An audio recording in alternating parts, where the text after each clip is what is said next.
Break news చూస్తున్న మావోయిస్టుల ఏరివేత లక్ష్యంగా ఆపరేషన్ కగార్ కొనసాగుతోంది. దట్టమైన అడవుల్లో వరుస ఎన్కౌంటర్లకు వేదికలుగా మారాయి. జార్ఖండ్ ఎన్కౌంటర్లో 3 నక్సల్స్ మృతి చెందగా తాజాగా ఛత్తీస్గఢ్లో మరో భారీ ఎన్కౌంటర్ జరిగింది.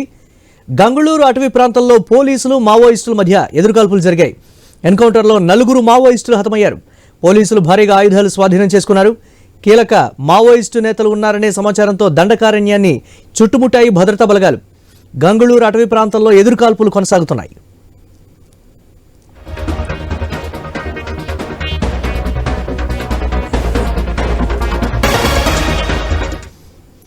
జార్ఖండ్లో ఎన్కౌంటర్లో 3 నక్సల్స్ మృతి చెందగా తాజాగా ఛత్తీస్గఢ్లో మరో భారీ ఎన్కౌంటర్ జరిగినటువంటి పరిస్థితి ఉంది. గంగుళూరు అటవీ ప్రాంతంలో పోలీసులు మావోయిస్టుల మధ్య ఎదురుకాల్పులు జరిగాయి. దీనిపై మరిన్ని అప్డేట్స్ మా కరెస్పాండెంట్ నవీన్ అందిస్తారు. నవీన్.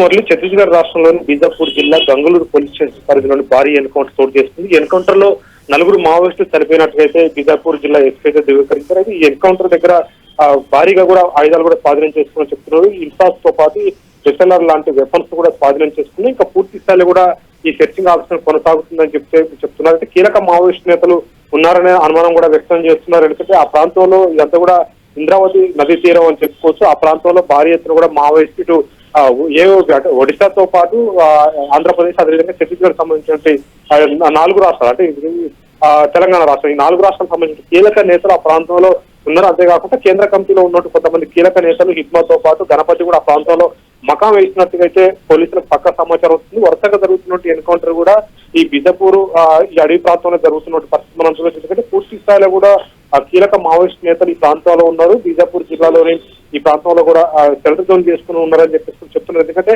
వెపన్స్ ని బట్టి మనం చూసినట్టయితే ఇప్పుడు జరిగినటువంటి ఎన్కౌంటర్ లో దాదాపు ఇన్సాస్ తో పాటు ఎఫ్ఎల్ఆర్ లాంటి వెపన్స్ కూడా పోలీసులు స్వాధీనం చేసుకున్నారు. అంటే అలాంటి వెపన్స్ కనుక ఎన్కౌంటర్ లో దొరికినప్పుడు ఖచ్చితంగా కీలక మావోయిస్ట్ నేతలు ఉంటారని చెప్పేసి కూడా పోలీసులు భావిస్తున్నారు. ఇంకా సెర్చింగ్ ఆపరేషన్ కొనసాగుతున్నట్టు పరిస్థితి మనం చూడవచ్చు. ఇప్పుడు ఆ మావోయిస్ట్ ఉన్న ప్రాంతాన్ని మొత్తం కూడా భద్రతా బలగాలు మొత్తం కూడా చుట్టుముట్టినట్టు పరిస్థితి కనపడుతుంది. అక్కడ ఉన్నటువంటి ఆ సిఆర్పిఎఫ్ జవాన్లతో పాటు కోబ్రా అదేవిధంగా డిఆర్జీఏ బలగాలు మొత్తం కూడా ఆ ప్రాంతాన్ని చుట్టుముట్టినటువంటి పరిస్థితి కనపడుతుంది. నైట్ టైం అంటే వర్షం పడుతున్నటువంటి పరిస్థితి కనపడుతుంది. అంతేకాకుండా చీకటి కావడంతో కూడా పూర్తి స్థాయిలో స్విమ్మింగ్ ఆపరేషన్ కొనసాగుతుందని చెప్పేసి కూడా పోలీసులు చెప్తున్నారు. ఎందుకంటే మావోయిస్టు కీలక నేతలు ఉన్నారు. వాళ్ళతో పాటు అక్కడ ఉన్నట్టు ఏరియా కమిటీకి సంబంధించిన కొంతమంది నేతలు ఉన్నారని చెప్పేసి కూడా పోలీసులు భావిస్తున్నారు. ఇప్పటికే అక్కడ కాల్పుల మోత మోగుతున్నట్టు పరిస్థితి కాబట్టి ఒక్క డెన్ అంటే మావోయిస్టులు పూర్తి స్థాయిలో ఎందుకంటే కీలక నేతలు ఉన్నప్పుడు కొన్ని డెన్లు వేసుకుని ఒక 4-3 అంచెల భద్రతతోటి మావోయిస్టులు ఉంటారు. అయితే అక్కడ జరిగినటువంటి ఎన్కౌంటర్ లో ప్రస్తుతానికి ఒక డెన్ దగ్గర మావోయిస్టులు ఉన్న డెన్ దగ్గర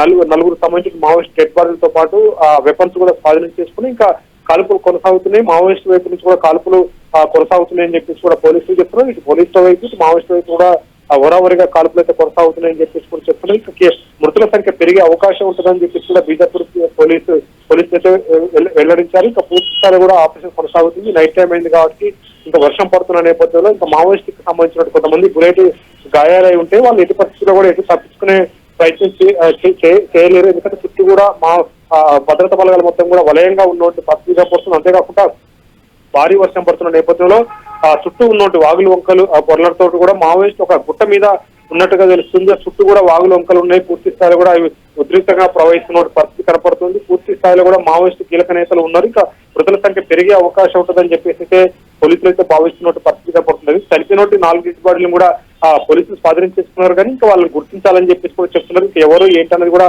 నిర్ధారణ చేయలేదు. ఇంకా మృతుల సంఖ్య పెరిగే అవకాశం ఉంటుంది. మావోయిస్టు సంబంధించినటువంటి ఇప్పటికే వెపన్స్ తో పాటు ఆ డెడ్ బాడీలను స్వాధీనం చేసుకుని ఇంకా కాల్పులు కొనసాగుతున్నాయి. సెర్చింగ్ ఆపరేషన్ కూడా కొనసాగుతుంది. నైట్ విజన్ సంబంధించిన కెమెరాలతోటి నైట్ విజన్ సంబంధించిన డ్రోన్లతోటి కూడా భారీ ఎత్తున కూమింగ్ ఆపరేషన్ అయితే కొనసాగుతుంది. మురళి.